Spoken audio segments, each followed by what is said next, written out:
उद्धव ने श्री कृष्ण से पूछा, जब द्रौपदी लगभग अपना सील खो रही थी तब आपने उसे वस्त्र देकर द्रौपदी के सील को बचाने का दावा किया, लेकिन आप यह दावा भी कैसे कर सकते हैं? उसे एक आदमी घसीट कर भरी सभा में लाता है और इतने सारे लोगों के सामने निवस्त करने के लिए छोड़ देता है। एक स्त्री का सील बचा ही क्या, आपने क्या बचाया? अगर आपने संकट के समय अपनों की मदद नहीं की तो आपको आपद बांधव कैसे कहा जा सकता है? बताइए, आपने संकट के समय में मदद नहीं की तो क्या फायदा? क्या यही धर्म है? यह प्रश्न अकेले उद्धव के नहीं, महाभारत पढ़ते समय हर एक के मनोमस्तिष्क में सवाल उठते हैं। उद्धव ने हम लोगों की ओर से श्री कृष्ण से उक्त प्रश्न किए। भगवान श्री कृष्ण मुस्कुराते हुए बोलते हैं। क्या बोलते हैं दोस्तों? बहुत ही ध्यान से सुनिएगा, वीडियो को अंत तक जरूर देखें दोस्तों, तभी आपको पूरी जानकारी मिल पाएगी। नमस्कार दोस्तों, हमारे मोटिवेशनल आरके व्लॉग चैनल में आप सभी का बहुत बहुत स्वागत है। दोस्तों, फिर भगवान श्री कृष्ण कहते हैं, प्रिय उद्धव, यह सृष्टि का नियम है कि विवेकवान ही जीतता है। उस समय दुर्योधन के पास विवेक था, धर्मराज के पास नहीं। यही कारण रहा कि धर्मराज पराजित हुए। उद्धव को हैरान परेशान देखकर कृष्ण आगे बोले, उसके पास जुआ खेलने के लिए पैसा और धन बहुत, लेकिन उसे पासों का खेल खेलना नहीं आता था। इसलिए उसने अपने मामा शकुनी का अद्भुत कीड़ा के लिए उपयोग किया। यही विवेक है। धर्मराज भी इसी प्रकार सोच सकते थे और अपने चचेरे भाई से पेशकश कर सकते थे कि उनकी तरफ से मैं खेलूंगा। जरा विचार करो कि अगर शकुनी और मैं खेलता तो कौन जीतता? पासे के अंक उसके अनुसार आते या मेरे अनुसार? चलो इस बात को भी जाने देते हैं। उन्होंने मुझे खेल में शामिल नहीं किया, इस बात के लिए उन्हें माफ किया जा सकता है, लेकिन उन्होंने विवेक शून्यता से एक और गलती की, और वह यह, उन्होंने मुझसे यह प्रार्थना की कि मैं तब तक सभा कक्ष में न आऊं जब तक कि मुझे बुलाया न जाए, क्योंकि वे अपने दुर्भाग्य से खेल मुझसे छुपाकर खेलना चाहते थे। वे नहीं चाहते थे मुझे मालूम पड़े कि वे जुआ खेल रहे हैं। इस प्रकार उन्होंने मुझे अपनी प्रार्थना से बांध दिया। मुझे सभा कक्ष में आने की अनुमति नहीं थी। इसके बाद भी मैं कक्ष के बाहर इंतजार कर रहा था, कब मुझे कोई बुलाता है। भीम, अर्जुन, नकुल, सहदेव सब मुझे भूल गए थे, बस अपने भाग्य और दुर्भाग्य को कोसते रहे।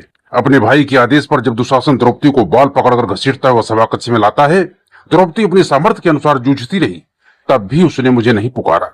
उसकी बुद्धि तब जागृत हुई जब दुशासन ने उसे निर्वस्त करने की कोशिश किया।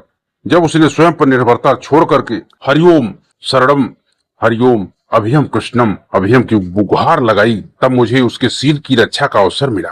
जैसे ही मुझे पुकारा गया, मैं अविलंब पहुंच गया।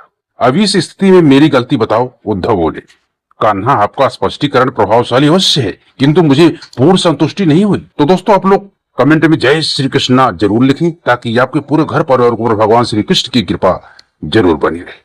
और भगवान का आभार व्यक्त करने से दोस्तों अपना पुण्य बढ़ता है, इसलिए भगवान का जितना नाम लिया जाए उतना ही कम है। और की चाहत रहती है हरि रस पान करने में, तो भक्ति फलित होती है। तो आगे उद्धव कहते हैं, क्या मैं एक प्रश्न और पूछ सकता हूँ?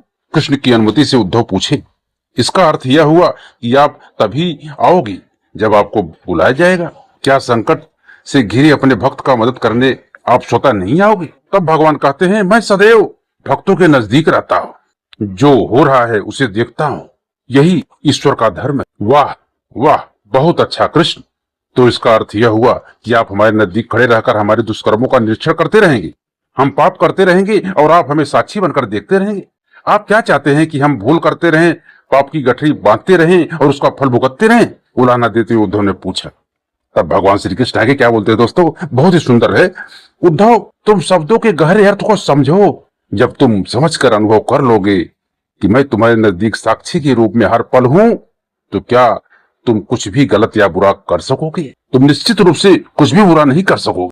तब भगवान श्री कृष्ण का बात समझ करके दोस्तों संतुष्ट हो जाते हैं उद्धव। अब आगे आप लोग अपनी राय क्या देना चाहेंगे कमेंट में जरूर बताएं। ये सारे सवाल आपके जो थे मन में, उसके जवाब शायद मिल गए होंगे। तो दोस्तों, आपको ये जानकारी यदि अच्छी लगी तो वीडियो को लाइक जरूर करें, और चैनल नए हैं चैनल को सब्सक्राइब करके बेल आइकन जरूर प्रेस करें, ताकि आपको ऐसी जानकारी हमेशा मिलती रहे। तो दोस्तों, आप लोग कमेंट नहीं करते, लाइक नहीं करते, शेयर नहीं करते, ये बहुत गलत बात है। हम अपना कीमती वक्त निकाल करके आप लोगों के लिए कार्य करते हैं, उतना मेहनत करते हैं दोस्तों, तो आपका फर्ज बनता है कि आप हमको सपोर्ट करो। जय श्री कृष्ण दोस्तों, मिलते हैं अगली वीडियो।